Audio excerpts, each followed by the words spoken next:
Bom dia, boa tarde, boa noite, boa madrugada. Eu sou Thiago Luiz Chiquete, co-editor da revista UFO, presidente da Comissão Brasileira de Ufólogos e diretor nacional da MUFON no Brasil. Sejam bem-vindos ao canal Investigação OVNI.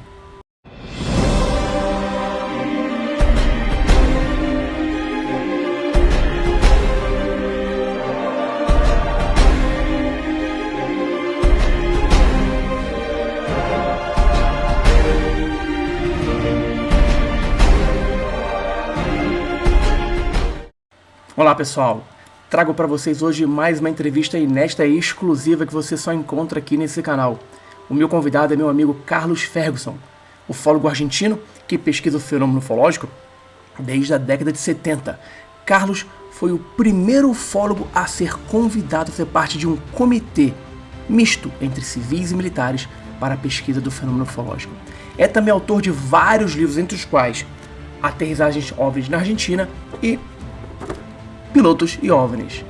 São dois livros fantásticos, dentre vários outros que ele também possui. Vamos falar de casos clássicos da Argentina, como Bahia Blanca, o alienígena que parecia o Batman, também do famoso caso Bariloche. Tudo isso e muito mais você vê agora nessa entrevista incrível com Carlos Ferguson. Mas antes de sabermos tudo o que passa na Argentina com a entrevista do Carlos Ferguson, você que gosta do canal e quer ser sempre avisado quando tem um vídeo novo, uma estreia, pois bem, não fique para trás. Você tem 4 passos a serem feitos. O primeiro, é claro, se inscrever no canal. O segundo, marque o sininho, aquele lembrete. O terceiro, dê um like, mas dê um like em todos os vídeos do canal, são centenas. E por fim, comente também todos os vídeos do canal.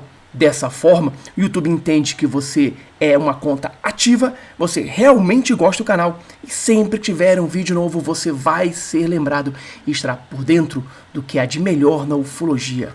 Vamos entonces para a entrevista com Carlos Ferguson.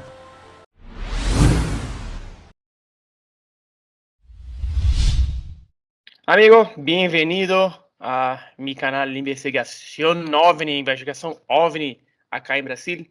Mucho gusto, espero que esté bien, con salud. Vamos a charlar mucho sobre ufología en Argentina. Bueno, un gusto, Tiago, ¿cómo estás? Un gusto saludarte y a toda la gente que te está viendo, ¿eh? Muchas gracias. Los brasileños adoran los casos de Argentina porque son casos muy interesantes y su trabajo es muy conocido acá en Brasil. Nosotros estuvimos juntos en UFOs en 2013, 14, 15. 2013, sí, 2013. Sí. Fue muy marcante, un grandioso evento que sí. Ojalá tenemos mucho más. Pero amigo, me voy a empezar con la pregunta que hago a todos los ufólogos. ¿Cómo se despertó su interés por el fenómeno OVNI? Bueno, eso fue ante una presencia de un ovni. Yo era ignorante o negador del tema, en realidad, no negador a ultranza. Era una persona que no me interesaba el tema ovni, los UFOs. Y en enero de 1976, en un barrio de Buenos Aires con varias personas, pudimos ver a una distancia muy corta de 40 metros la presencia de un platillo metálico a las 4:30 de la tarde. Esto era literalmente era como un auto pequeño, como un carro pequeño, y era metal arriba, metal abajo, sin turbina, sin hélice, sin ventana. Y eso estuvo haciendo movimientos derecha, izquierda, arriba, abajo, como si fuera un murciélago, vampiro, ¿no? Y después de unos 10 minutos se elevó y se fue alejando hacia el sudeste. El impacto de esto fue que cuando uno veía las películas de Hollywood de los años 50, veía formas de discos de metal y un poco se burlaba o se reía. Pero tuve la suerte no de ver una luz en la noche, sino un platillo, ya digo, de un diámetro de 2,50, casi 3 metros de diámetro. Y ahí comenzó todo para mí. Impresionante. Yo me voy a hablar un portuñol porque no hablo español. Entonces, impresionante porque la gran mayoría de los ufólogos o tuvieron un avisamiento Sí. o nacieron con la ufología en sangre. Creo que nosotros tenemos las las dos teorías. Vimos algo y también tenemos algo en nuestra sangre. Hoy, Carlos, ¿cómo se ve el fenómeno OVNI en Argentina por la sociedad, los científicos y los militares? La sociedad en general siempre ha aceptado la cuestión del tema OVNI. A través de encuestas, siempre tenemos una mayoría, un 7-3, de gente que acepta la cuestión OVNI. La prensa y los medios de difusión siguen burlándose del tema OVNI cuando son casos locales. Cuando vienen de afuera, parece que se les abren todas las puertas. Pero cuando el caso ocurre aquí, no pasa lo mismo. Los investigadores en Argentina, las líneas están totalmente divididas. Hay grupos contra otros grupos. Es una situación que viene de hace mucho tiempo y que no pudimos revertir, ni siquiera cuando en la primera etapa de la Red Argentina de Ovnilogía, que éramos 48 grupos, no se pudo lograr un trabajo en conjunto ni unificado. Y hoy hay una tendencia a la ufología de la primicia, es decir, antes que investigar el hecho y dejar pasar unas horas y ver toda la cuestión, muchos grupos ufológicos o ufólogos lo que quieren es rápidamente llegar al caso antes que el otro, difundirlo lo más rápidamente posible, lo cual es un error metodológico. Y en la parte oficial es la peor, porque, digamos, yo pude ser el primer civil convocado a trabajar para la Fuerza Aérea del 2011 al 2016. A partir de allí entró un comodoro de Fuerza Aérea, un ex comodoro, que tiene una postura totalmente contraria al tema, al estilo de Edward Condon, similar a la que tenía Condon en el proyecto Libro Azul, Universidad del Colorado. Ante esa situación, la parte oficial no investiga ningún caso. Primero que no investiga casos que no lleguen por mail. Lo que investiga es foto y video.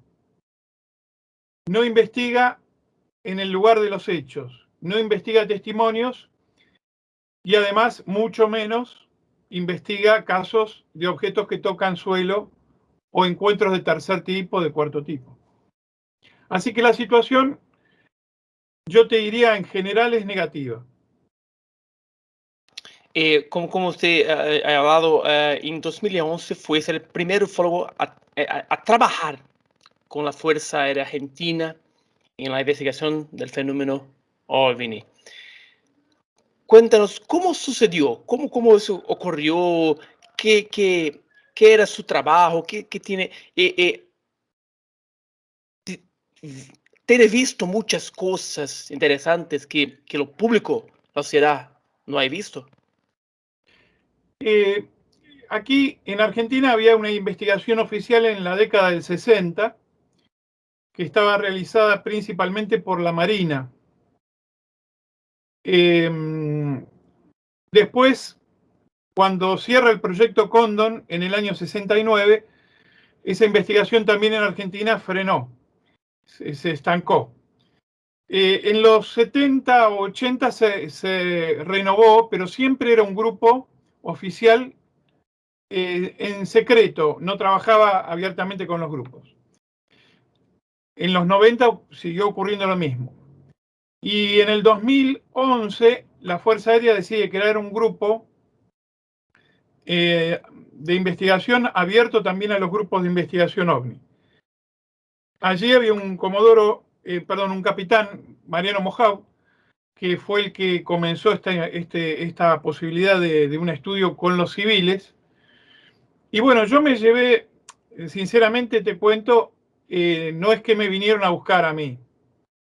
Yo ya estaba, en realidad, escribiendo unos libros y llegando a algunas conclusiones en las cuales no pensaba que iba a involucrarme en eso. Cuando vi que la Fuerza Aérea estaba anunciando esta comisión, comencé a llamar, a comunicarme, para tratar de realmente aportar lo que pueda. Nunca pensé que iba a ser el primero. Yo quería colaborar con el archivo, que uno tiene de más de casi 50 años, ya 45 años. Bueno, fui convocado y allí tuve una reunión de 3 horas, donde del otro lado me plantearon la posibilidad de hacer un estudio abierto y serio de la cuestión aeroespacial, no UFO. La aeroespacial comprende todo el tema aeroespacial. Y yo, por supuesto, no fui tampoco con ninguna exigencia, pero sí concretamente dije, bueno, yo me gustaría participar en algo primero que no sea encubierto. Después presentamos, porque después sumamos a otros 3, 4 civiles, presentamos 5 o 6 puntos muy concretos de lo que a nuestro juicio podía ser un avance en la investigación del tema. Así que comenzamos a hacer una reunión cada 15 o 20 días en el edificio Cóndor que tiene la Fuerza Aérea en Buenos Aires, y allí participábamos con pilotos, radaristas, bueno, comodoros y todos personal de la Fuerza Aérea, donde nosotros, dentro de nuestra, como yo digo, la parte aeroespacial es una mesa con 4 patas. La ufología es una de las patas. Entonces nosotros asesorábamos y aportábamos lo que podíamos dentro del área de consulta, que era lo que era nuestro tema. Y había muy interesantes proyectos que se podían llegar a realizar, similares a los que hace, por ejemplo, la CRIDOVNI de la Fuerza Aérea de Uruguay, que tiene un grupo ejemplar de trabajo. Y bueno, estábamos en ese camino y principalmente lo que hacíamos era recolectar los casos que ocurrían a nivel nacional y aplicarles un sistema de calificación, que es un test de certidumbre, hecho en Europa, y que nos ha dado, bueno, creemos que es uno de los mejores y que ha dado mejores resultados para lo que es la investigación de los testimonios. Porque aquí el problema es que nosotros investigamos testigos que dicen haber visto ovnis. Y entonces, estábamos en un muy buen camino, hasta que lamentablemente, bueno, hubo ese cambio en el 2015, ¿no? ¿Qué sucedió en 2015? Bueno, en el 2015 cambiaron las autoridades y entró el actual titular, Rubén Lianza, que es una persona que ha confesado o ha dicho de que él viene investigando el tema hace años. En realidad no investiga, no conoce nada de la temática, y tiene de asesoramiento un par de personajes que son conocidos en Argentina por su línea contraria o escéptica al tema. Con lo cual, te voy a dar un ejemplo para ti y para todos los televidentes. Nosotros el 30 de junio del 2020 tuvimos un episodio de pilotos en la provincia de Neuquén y personal de la torre de control que denunciaron la presencia de un objeto volador no identificado que estuvo más de 40 minutos evolucionando en la zona. Ese es un tema estrictamente aeroespacial. Se suponía que la Fuerza Aérea, o en este caso esta comisión, que hoy se llama Centro de Identificación Aeroespacial, CIAE, se suponía que iba a comunicarse con los testigos, ya que estamos hablando de un caso estrictamente en vuelo, y además, suponiendo o sin un prejuicio sobre la cuestión de la palabra ovni, porque acá no hablamos de ninguna connotación extraterrestre ni demás, podemos pensar de que ese objeto puede ser un fenómeno aeroespacial de una potencia o un arma secreta o no sé, cómo lo llamen. Esto ocurrió el 30 de junio del 2020. Hasta hoy, la comisión no llamó ni siquiera por celular a los testigos. Esa es una actitud directamente contraria, y algunos asesores en el exterior dijeron que seguramente se trató del planeta Júpiter. Así que estamos ante la presencia de una no comisión, o una comisión que no investiga absolutamente nada, y que en realidad es una burla, una gran farsa, porque en general toma a los testigos como personas incultas o que se confunden, ¿no? Creo que no es muy diferente acá en Brasil. Nuestras autoridades no tienen mucha gana de investigar el fenómeno. Entonces, dejan espacio para los Estados Unidos, para Rusia, China y tantos otros. Bueno, Argentina tiene algunos de los casos más famosos del mundo, más increíbles. Uno de ellos es el caso Bariloche. ¿Puede contarnos más sobre ese caso y por qué es tan especial? Sí, nosotros, bueno, yo personalmente lo denomino caso Polanco. ¿Por qué? Porque casos Bariloche tenemos 28. Y el caso Polanco fue el 31 de julio de 1995. Es un caso muy conocido a nivel internacional, pero sí es interesante destacar algunos detalles, porque hace cosa de un mes pudimos hacer una entrevista con Jorge Polanco, que hacía bastantes años que no hablaba del caso. El episodio básicamente son 24 observadores en 3 niveles de posición distintas, o sea, tierra, el avión de Aerolíneas Argentinas de pasajeros comercial y un avión de gendarmería con 3 tripulantes a mayor altitud.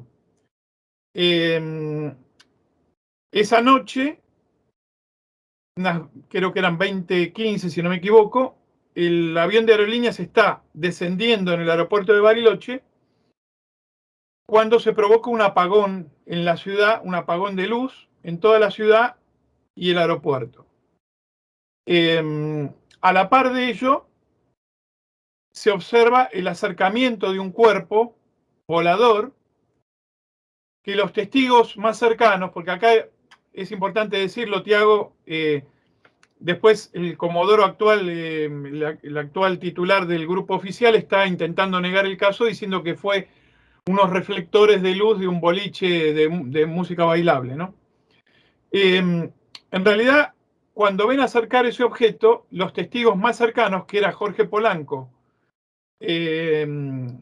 Dortona y otro testigo que estaba en el avión de Aerolíneas, lo que ven es una estructura discoidal, o sea, un disco volador, con una luz giratoria y otras luces de posición, pero el impacto fue tan grande, y que Jorge Polanco nos lo comentó hace unos días, es que él trató de mantener la sangre fría porque el copiloto y la persona que tenía atrás, el ayudante de cabina, estaban, él dice, frisados. Acá el término sería, bueno, impactados, no atinaban a hacer nada, y él tuvo que mantener la frialdad porque cuando estaba aterrizando y se provoca el apagón, tiene que hacer un giro y levantar el avión de nuevo para salir otra vez volando.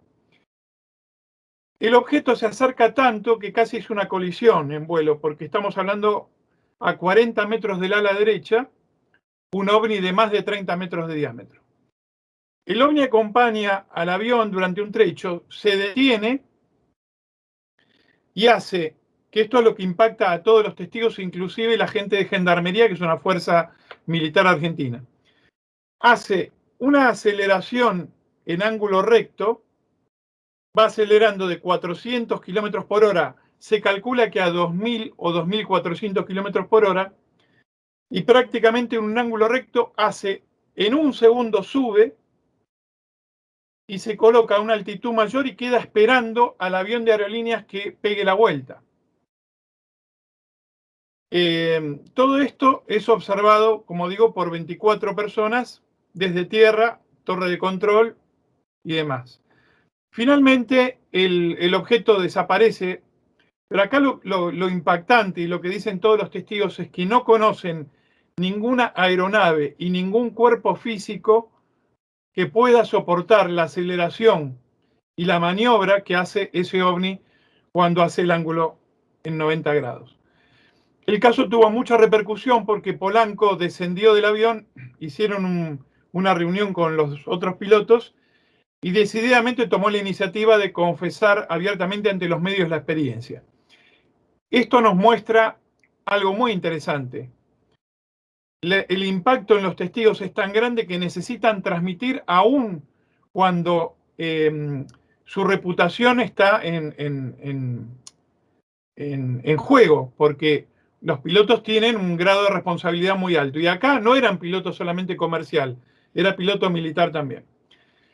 En el año 1999, 4 años después, cuando Francia lanza el informe Cometa, hay un párrafo en el informe Cometa que dice claramente, es necesario inculcar a los pilotos la rápida maniobra que deben hacer ante una situación de un acercamiento ovni. El ejemplo más claro es el caso San Carlos de Bariloche, 31 de julio de 1995. Es decir, que el piloto Jorge Polanco, con el cual tenemos ya una amistad, mantuvo la frialdad en todo momento y tuvo la lucidez para poder responder ante una situación de la presencia del ovni prácticamente al lado del avión. Ese es uno de los casos, yo te diría, más impactantes que, bueno, la actual comisión, como te dije, intenta decir de que algunas personas usaban una especie de reflector en el cielo y que por eso todos los testigos se confundieron con eso, ¿no? Es siempre la misma, Sí, disculpa, ¿no? Es siempre la sí, misma cosa que sí. hablan. Pero Polanco sufrió algún tipo de presión en su carrera, tuve que no hablar más nada, tiene algún miedo de sufrir algún tipo de represión. No, hasta donde sabemos no, porque él después tuvo otras 2 experiencias, pero no lo comunicó porque la prensa un poco había sido muy, eh, él prácticamente visitó todos los canales de televisión, radios y diarios. Eso muestra claramente de que nunca, por lo menos nos confesó hace unos pocos días, nunca tuvo de la empresa Aerolíneas Argentinas ni de nadie ningún tipo de presión. Y eso es muy importante también porque mostró, no es el único caso que tenemos de aerolíneas donde hubo testigos pilotos y nunca fueron censurados. O sea, la empresa nunca censuró a ninguno de los testigos, tanto en décadas anteriores como en la década que le pasó a él. Así que él no tuvo ningún problema, él pudo confesar abiertamente todo, aún a pesar, como te digo, de encontrarse en algunos canales de televisión con algún personaje por allí que intentaba decir que se había confundido con la Luna, con Marte, con una máquina pisanieve, con reflectores y con todas las cosas, toda una batería de explicaciones, ¿no? Sí, que nosotros dejamos que los pilotos vengan al público a hablar mucho más de sus casos. Bueno,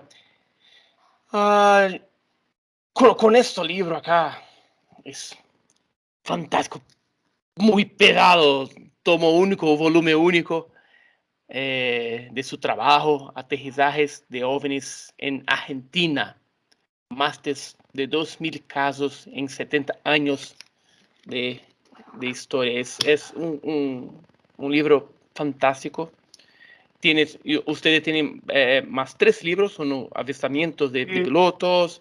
sí, son 5 avistamientos de pilotos, ovnis en Mar del Plata, ovnis en La Plata, son 2 ciudades de acá de Argentina, objetos subacuáticos en Argentina, de aterrizajes y ahora en breve saco todo el historial de fotos y videos ovnis de Argentina, que son 600 casos, y un séptimo libro que trata de un relato de abducción en la ciudad de Mar del Plata, aquí en la costa argentina. Es un caso donde ahí trabajamos en conjunto con psicólogo que hizo las regresiones, y bueno, es un caso muy, muy bueno. En total son 7, pero bueno, este que vos mostrabas llevó 30 años de trabajo porque es una tarea, son los 2000 casos analizados con un sistema de calificación y bueno, eso lleva mucho, mucho trabajo, pero lo interesante de un trabajo así es que cuando uno examina todas las variables encuentra la conducta y las constantes que tiene el fenómeno comparadas con otros países donde uno ahí ve como una radiografía, una tomografía computada del fenómeno ovni. Yo siempre digo que un caso es una radiografía de un dedo, pero analizar una estadística así te muestra todo, ¿no? Y es muy interesante, muy apasionante. Sí, yo quiero todos los libros. Tengo que hablar con mi hermana para ella comprar y mandar para Brasil porque es fantástico. Bueno, nosotros hablamos de caso Polanco, pero también mencionaría otros casos argentinos que para mí son increíbles. El caso Bahía Blanca es uno de esos casos y el caso Niotti en Córdoba. Sí. ¿Puede hablar de esos dos casos para nosotros?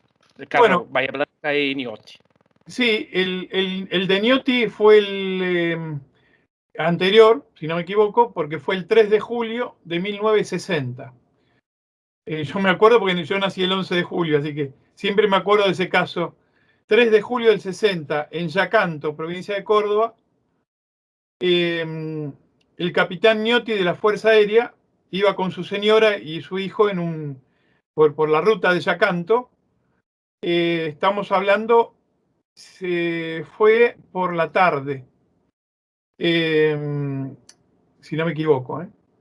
Y en un momento determinado ve un cuerpo negro, un cuerpo oscuro, que volaba a una baja altura, 6-7 metros de altura, y justamente decide descender del vehículo y tirar una fotografía que está considerada la mejor foto ovni de Argentina hasta hoy. En la foto se observa un cuerpo de unos 6-7 metros de diámetro, con forma de cono. Hay un caballo que está girando su cabeza hacia el fotógrafo, y entre el ovni y el fotógrafo. Y lo que dice Niotti, que ese cuerpo, bueno, por supuesto no tenía ninguna forma aerodinámica conocida, pero no se iba desplazando a gran velocidad, iba a muy poca velocidad. Después sí acelera, va acelerando a unos 70 kilómetros por hora y se aleja. Ese es un caso muy interesante porque se descartó totalmente el fraude o la confusión con algún fenómeno conocido, ¿no? Y el caso Bahía Blanca, yo no sé si te estás refiriendo a un testigo en particular o a los casos que ocurrieron en la década del 60, porque tuvimos varios casos Bahía Blanca también. En la década del 60 tuvimos 1962 y 1965 una cantidad de episodios muy cercanos a la ciudad de Bahía Blanca. Lo llamativo, y en ese momento se llamó, así como hoy se dice Capilla del Monte o Uritorco, la capital de los ovnis y demás, en ese momento se decía que era Bahía Blanca. ¿Por qué? Porque la cantidad de testigos era muy importante, gran parte de la ciudad, la cantidad de fotos, y además, en uno de los casos hubo un objeto que tocó suelo y dejó una gran marca en el lugar. Y esos casos fueron investigados muy bien por la Armada Argentina, que en ese momento tenía la comisión a cargo del capitán Omar Roque Pagani. Después tuvimos cerca de Bahía Blanca un episodio de un caso de abducción que por algunos investigadores es puesto en duda y otros no tanto, que fue el caso de Dionisio Yanca, un camionero que fue en octubre de 1973. Es ese caso que yo estaba hablando, sí. Claro, bueno, ese caso, unas horas antes había ocurrido un episodio en General Pinto, Junín, a bastantes kilómetros, con también desciende un objeto y se observan 3 figuras humanoides, de las cuales 2 son aparentes masculinos y una femenina. Y en el caso de Junín, el testigo estuvo a cierta distancia, tuvo una amnesia, un sopor muy importante y quedó desmayado en el lugar, en un campo, en una zona rural. Y después ocurre lo de Dionisio Yanca, que se llama caso Villa Bordeu, porque era una villa cercana a la ciudad de Bahía Blanca, donde él aparentemente es abducido y lo que relata es que se encuentra dentro de un habitáculo que es como un objeto en un sillón anatómico, donde aparentemente le hacen alguna serie de análisis, le hacen una biopsia y después es dejado a unos kilómetros del lugar.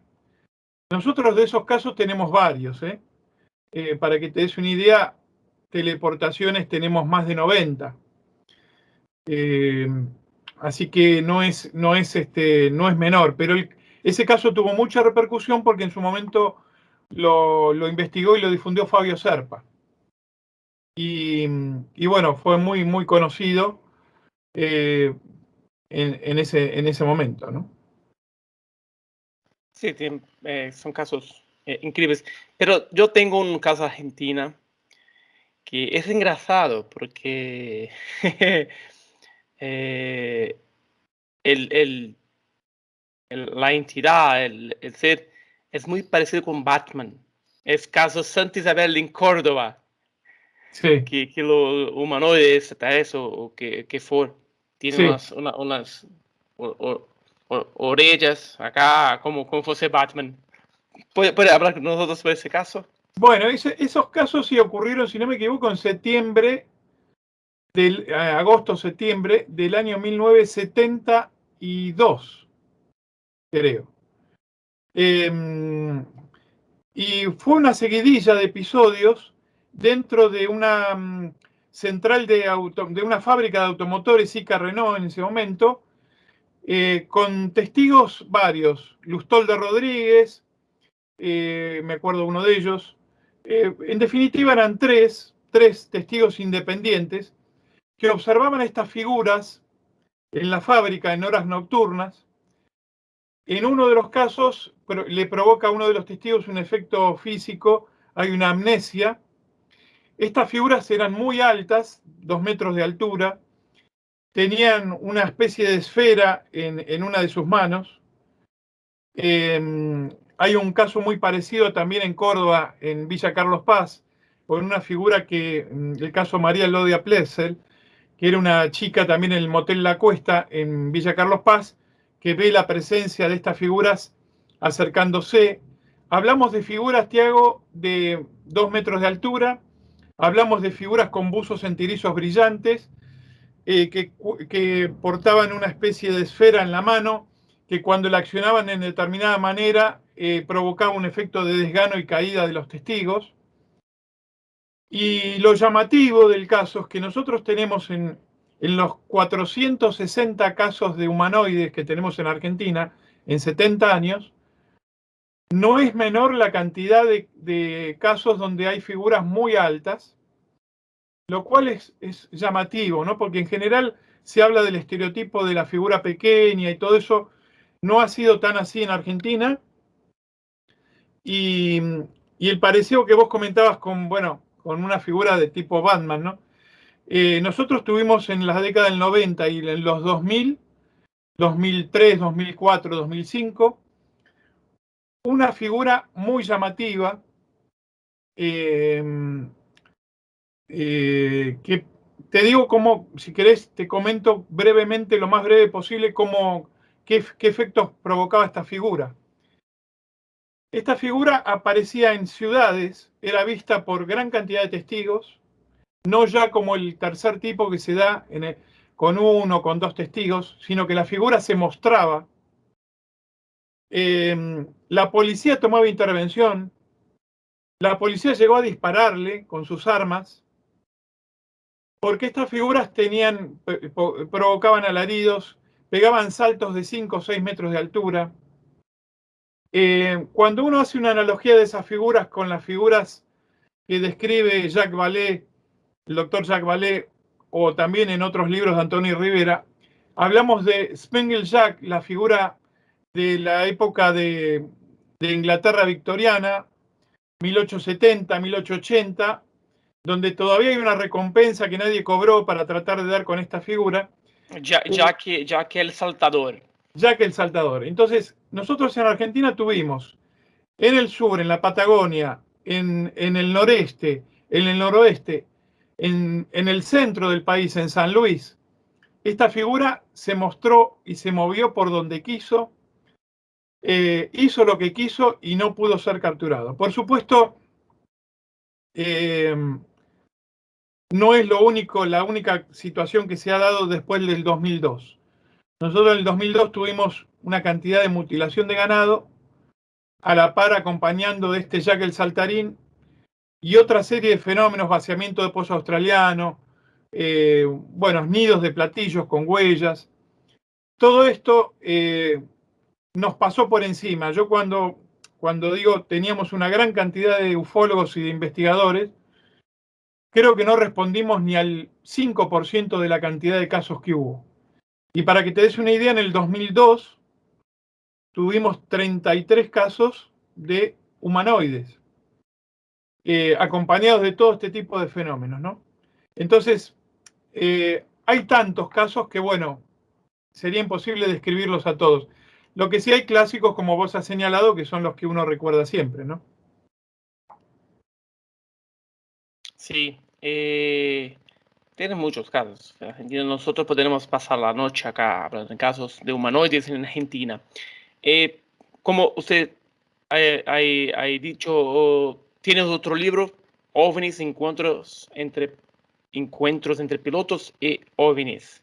Sí. Además del caso Bariloche, ¿qué otro caso destacaría que tienen destaque? Un caso que es para usted una evidencia, super evidencia que algo está en nuestros cielos. Bueno, ahí hubo, de la cantidad de casos de pilotos en Argentina, tenemos 51 que fueron en vuelo. De esos 51, el de Polanco es uno, y es el que más observadores tiene y demás. Pero yo reseñaría otro que ocurrió también con pilotos de aerolíneas argentinas en Resistencia, Chaco, una provincia argentina, en diciembre de 1965, cuando dos pilotos, como estaba Polanco esa noche también, pero en este caso fue un rumbo de colisión. El ovni venía a una terrorífica velocidad hacia el avión de aerolíneas y el piloto, si no me equivoco, era Guardabasi, de apellido. Literalmente dijo, nos choca. No le dio posibilidad de hacer ninguna maniobra. Y cuando el ovni estaba a unos 200 metros adelante, asciende a una velocidad terrorífica y desaparece con forma discoidal también. El piloto principal era Domingo Longo y el otro se llamaba Guardabasi. Yo creo que la idoneidad de estos pilotos y el animarse a hablar en diciembre del 65, cuando todavía el tema estaba muy discutido, lo coloca, yo diría, después del de Polanco, en segundo lugar, ¿no? Y después hemos tenido varios, pero yo te destacaría realmente esos como los principales, ¿no? Perfecto. Otros dos libros son sobre casos y avistamientos en Mar del Plata. Sí. ¿Considera que esta región es un lugar, un hotspot? ¿Y por qué? Bueno, acá hay que hacer una aclaración. Cuando el doctor Heineck nos hablaba de que el ovni manifiesta en una zona geográfica una actividad durante un cierto tiempo y después desaparece y se traslada a otro lugar. Esta cuestión de que hay una zona elegida por siempre, en realidad la estadística no muestra eso. la estadística nos muestra que de repente hay una zona donde el fenómeno irrumpe, provoca una cantidad de casos y después se desplaza. ¿Qué pasa? En el año 62 eso ocurrió en Bahía Blanca. Después en el año 65 ocurrió en la base aeronaval de Punta Indio. Ese es un caso también de pilotos muy importante, porque ahora te lo voy a comentar, porque si no me voy de tema. Y después, en el año 68 tuvimos Mar del Plata y bueno, y después fue Capilla del Monte y otros lugares. Cuando uno hace la sumatoria del total de casos de aterrizajes, Mar del Plata y toda la zona sudeste de la provincia de Buenos Aires, hablamos de Necochea, Tandil, Balcarce, hay todo un triángulo allí. Toda esa zona reúne la mayor cantidad de casos y Mar del Plata tiene el doble de casos que cualquier otra ciudad de Argentina. Esto tiene que ver con dos factores para mí. Uno, el fenómeno ovni en sí, quizás por la amplitud geográfica que tiene, la visual geográfica que tiene la ciudad ahí y la costa, hace que se hayan denunciado muchos casos. Y lo segundo, yo creo que tiene que ver con la tarea que tiene el grupo ufológico en el lugar. Nosotros, para que vos te des una idea, hicimos un relevamiento de los 220 casos que tenemos en Mar del Plata. Más de 90 fueron porque los conseguimos sin que hayan tenido difusión. Y eso tiene que ver mucho con la presencia de ufólogos en el lugar en cada lugar. Porque seguramente hay lugares en la Patagonia donde al no haber ufólogos, o ustedes, por ejemplo, qué sé yo, es hipotético lo que te voy a decir, pero la zona de Amazonas, bueno, debe haber muchos casos, pero no están los investigadores para recolectarlos. Ahora vuelvo al episodio de la base aeronaval de Punta Indio. Estamos en una base de la Marina, muy cerca de donde estoy yo ahora, a unos pocos kilómetros de aquí. Junio de 1965. Durante varios días, a distintas horas, el radar de la base aeronaval captaba la presencia de ecos acompañando los aviones que salían o que aterrizaban en la base. En un principio se pensó que había una falla en el radar.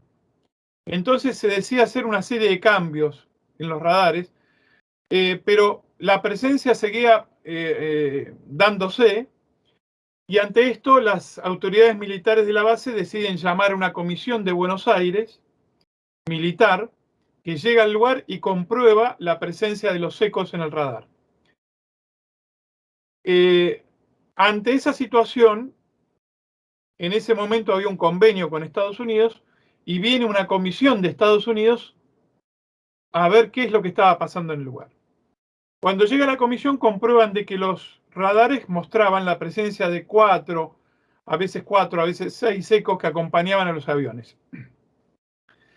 El jefe de la base se llamaba Hugo Frontrot y él dijo textualmente: a la velocidad que se movían no había ningún jet que los pudiera alcanzar. Así como aparecían, desaparecían y jugaban con nuestros aviones.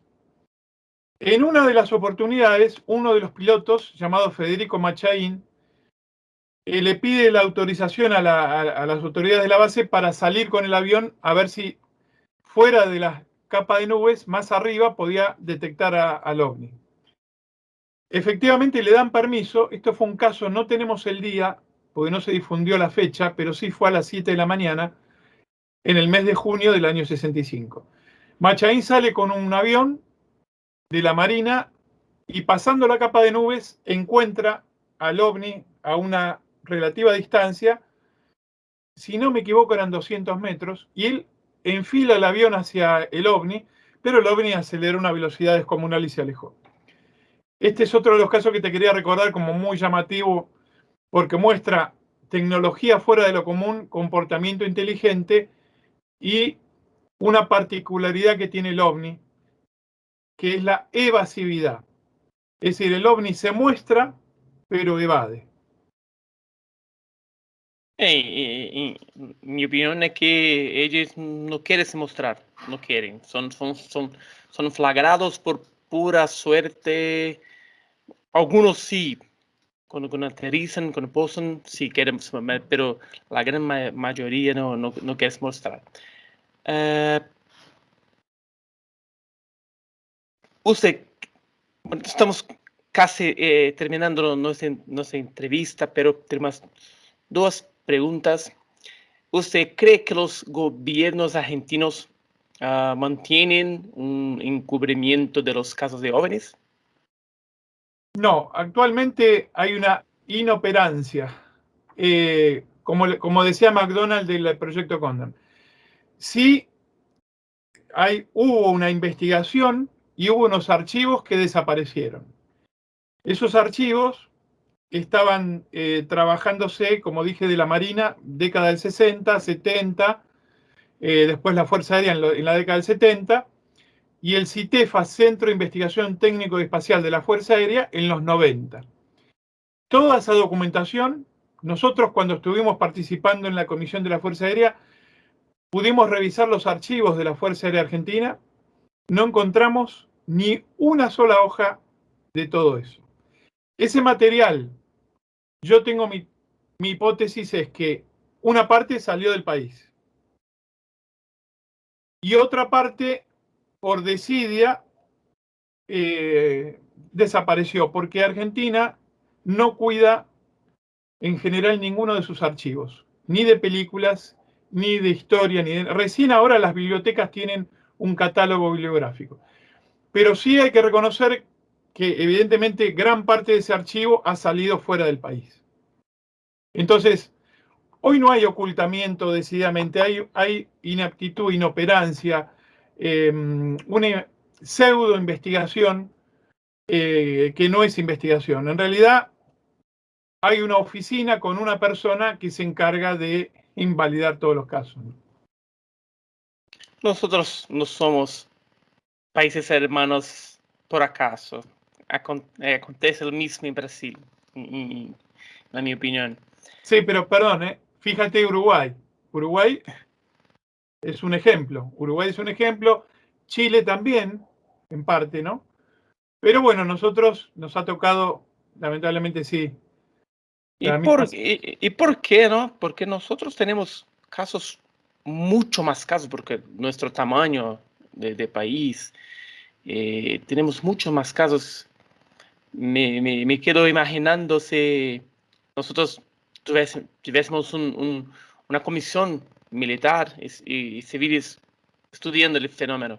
Es increíble, es increíble. Lo que acabas de comentar es muy interesante. Tanto Chile, con una franja muy angosta, aunque extensa, y Uruguay muy reducido, le han dado una prioridad al fenómeno ovni que no le hemos dado con el extenso territorio y los... Bueno, si Argentina tiene miles de casos de aterrizaje, ustedes tienen más por la extensión geográfica.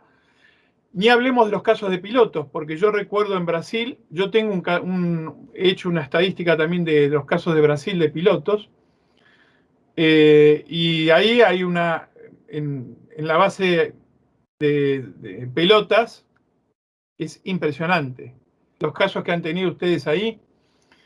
Entonces, cuando uno ve eso, dice, qué pena no contar con comisiones que se aboquen realmente a estudiar seriamente, porque te aseguro que si hubieran comisiones que investigarían a fondo la cuestión, yo creo que avanzaríamos, te diría que más que incluso otros lugares, otros continentes.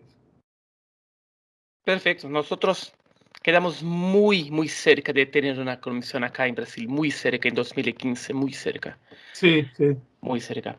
Para finalizar, mi amigo, mirando atrás, cuando comenzaste a investigar el fenómeno OVNI y mirando la ufología hoy en día, ¿cree que la investigación ha avanzado? ¿Y cómo se ve la aceptación por parte de la sociedad y especialmente de la comunidad científica? No, yo no creo que hayamos avanzado, lamentablemente. Creo que el Pentágono ha dado un paso importante, que en realidad no dijo nada nuevo, porque cuando uno examina las declaraciones del general Sanford en julio del año 1952, estaba diciendo lo mismo. No nos afectan, hasta ahora no nos han afectado militarmente, no son armas secretas propias y creemos que tampoco son del enemigo. Cuando hoy han pasado casi 70 años y se dice exactamente lo mismo, yo creo que igualmente es un paso importante, porque lo que se está diciendo es que aún con toda la tecnología que tenemos hoy, estamos en pañales. Estamos como en esa época. Yo creo que el informe Cometa francés fue el más aventurado y el más importante. Después vino este del Pentágono ahora. Yo creo que ahora lo que se abre es la posibilidad, que espero que no sea igual que en el año 1953 con el informe la comisión Robertson. Espero que haya una asamblea de sabios, pero no como la del 53, y que la ciencia se aboque a la investigación del tema. Nos falta el estudio científico. El Pentágono hace un enfoque militar, defensa del espacio aéreo nacional, y de ahí no va a pasar. Ahora falta el paso de la ciencia. Lamentablemente creo que hay más grupos de interesados de ufología, pero la ufología se ha diversificado con la Internet. Es decir, se ha abandonado un poco la investigación de campo, se ha priorizado la difusión, y la difusión es buena, pero siempre y cuando no se abandone la investigación de campo. En el caso de Argentina, como te digo, hay mucha confrontación. Eso tampoco ayuda. Incluso cuando nosotros, entre ellos primero y después otros civiles, que éramos 5 en total, ingresamos a la Fuerza Aérea, pensamos que los grupos, o la mayoría de los grupos civiles, iban a estar conformes, y en realidad fue todo un tema, no les gustó mucho tampoco. Entonces, y nosotros lo que queríamos era integrar a todos los grupos a trabajar, porque yo creo que todos los grupos, si se atienen a un sistema de trabajo como colaboradores en todo el territorio, y en Brasil debe ser igual, si hubiera una comisión oficial con ufólogos trabajando en todo el país, sería muy importante. Pero bueno, ojalá, eso es más un deseo, que a futuro la ciencia se aboque a la investigación del tema y que podamos contar con comisiones serias para investigar. Y yo creo que ahí cada ufólogo tiene un lugar y tiene una responsabilidad y un papel, que ya lo está cumpliendo igual, porque nosotros, como decía Jaime, que hemos pagado el precio de ser pioneros y un poco nos adelantamos a los tiempos, ¿no? Es verdad, verdad. Ojalá nosotros podamos trabajar juntos, todos los ufólogos trabajando por una, por un mismo objetivo que es la investigación OVNI. Mi amigo, me gustaría mucho y agradecer su tiempo acá con nosotros. No, al contrario. Tengo certeza que el público brasileño va a apreciar mucho nuestra conversa y me voy a dejar acá abajo en video todos los links que tienes para comprar su libro. Solo tengo uno hasta ahora, solo uno, pero me voy a querer todos los otros. Muchas gracias. Yo quiero el tuyo también, el de los humanoides. Así que Me voy a enviar a usted. Me voy a vamos a enviar a hacer un usted. intercambio. Sí, Sí, me sí. voy a enviar todos mis libros a usted. Mi amigo, muchas gracias. Una última palabra para los brasileños. Bueno, no, yo te agradezco a vos. Siempre agradecido de cuando estuve allí en 2 oportunidades, Mato Grosso también. De la gente increíble que son. Me han atendido siempre y he hablado. Los mejores amigos de la ufología los tengo en Brasil. Y además, siempre puse el ejemplo del Mariscal Rondón, que era ese gran brasileño que fue un positivista, que fue la persona que hizo la colonización pacífica en la zona del Amazonas y el Mato Grosso. Yo siempre lo pongo como ejemplo en mis charlas, cuando he estado en Barcelona también y en otros lugares. Siempre comento y pongo la imagen del Mariscal Rondón, porque si el fenómeno ovni está tomando contacto con nosotros, que de hecho está tomando cierto contacto, mostrando su superioridad, mostrando su evasividad y mostrando su no agresividad, evidentemente está copiando, o digo en forma simbólica, ¿no? Lo que hizo el mariscal Rondón. Y si un día el hombre, si hay un tratado de exopolítica en cuanto a lo que es el contacto posible con otra civilización, evidentemente el sistema que tiene que atenerse tiene que ser un sistema exactamente igual a que Rondón hizo en Brasil allá por los 1900 y algo, cuando él entraba con su gente al contacto con la parte que no tenía civilización o tenía otra civilización. Yo creo que ese es el mejor ejemplo, ¿no? Y por eso, bueno, siempre comento esa anécdota de esta persona ilustre, ¿no? Y bueno, agradecido siempre a vos también, Tiago, y a toda la gente de Brasil por las atenciones, cómo no. Graças, meu amigo. Bueno, quedamos por acá. Espero que vocês todos tenham gostado dessa entrevista. Muito interessante, casos fantásticos. E eu vou deixar aqui embaixo todos os links para o contato com o Carlos e também como adquirir esses livros que são, olha, indispensáveis para quem gosta realmente de uma ufologia séria, honesta e pesquisa de campo. Beleza? Graças, amigo. Hasta luego. Gracias.